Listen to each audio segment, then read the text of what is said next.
السلام علیکم دوستو، میں ہوں آپ کا دوست جہانگیر اور آپ کو گوٹ بلاگز میں ویلکم کہتا ہوں۔ امید ہے آپ سب خیریت سے ہوں گے۔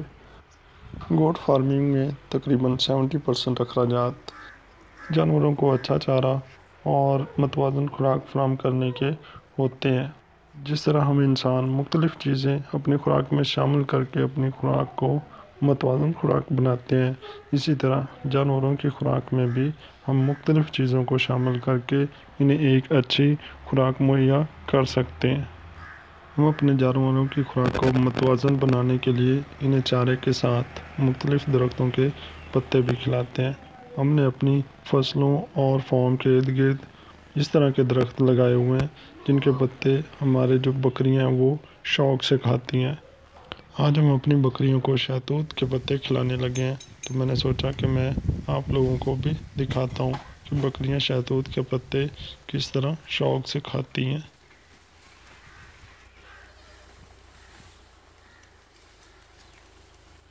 دیکھیں کیسے بکریاں جو ہے نا وہ پہاڑ کے ٹہنیوں کی طرف آ رہی ہیں،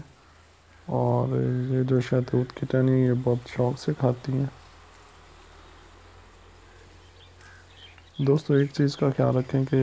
اگر آپ اس طرح فارم کی دوسری طرف سے بغیر دیکھے اگر ٹہنیاں فارم کے اندر پھینکیں تو وہ ٹہنیاں جو ہیں وہ زیادہ بڑی نہیں ہونی چاہیے اور نہ ہی زیادہ وزنی ہونی چاہیے، کیونکہ اگر بڑی ٹہنی کسی بکری کو لگ جاتی ہے تو بکری زخمی ہونے کا اندیشہ ہوتا ہے، اور بعض اوقات تو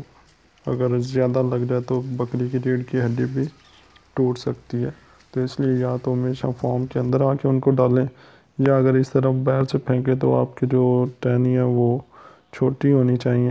تاکہ بکریوں کے اوپر گریں تو بکریوں کو کوئی نقصان نہ ہو۔ آپ دیکھ سکتے ہیں کہ کیسے بکریاں جو ہے نا وہ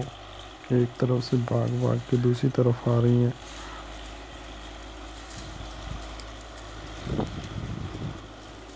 شہتوت کے پتے جو ہیں یہ کافی ہرے ہوتے ہیں اور سائز میں بھی بڑے ہوتے ہیں،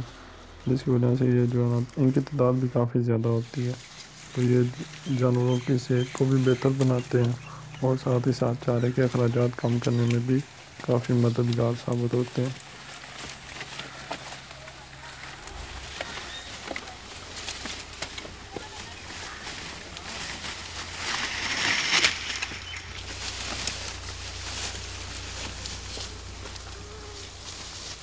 دوستو آپ نے دیکھا کیسے بکریاں جو ہے نا وہ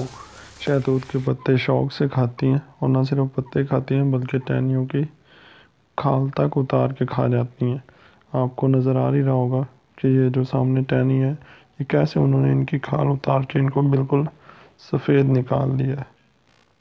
اور نیچے بھی ایک پتا تک نہیں چھوڑا، سب کچھ کھا گئی ہیں۔ ہم ان لکڑیوں کو فارم کے اندر یہ ایک جگہ پہ جو ہے نا وہ سٹور کر رہے ہیں تاکہ جب سردی کی شدت بہت زیادہ ہوگی تو ان لکڑیوں سے ہم جو ہے نا فارم کے اندر آگ جلائیں گے تاکہ جو جانور ہیں ان کو زیادہ سردی نہ لگے۔ دوستو آپ بھی اپنے فارم کے آس پاس یا فصلوں میں جہاں آپ کو جو ہے نا ایسی جگہ محسوس ہوتی ہے جو فضول پڑی ہے تو وہاں پہ ایسے درخت لگائیں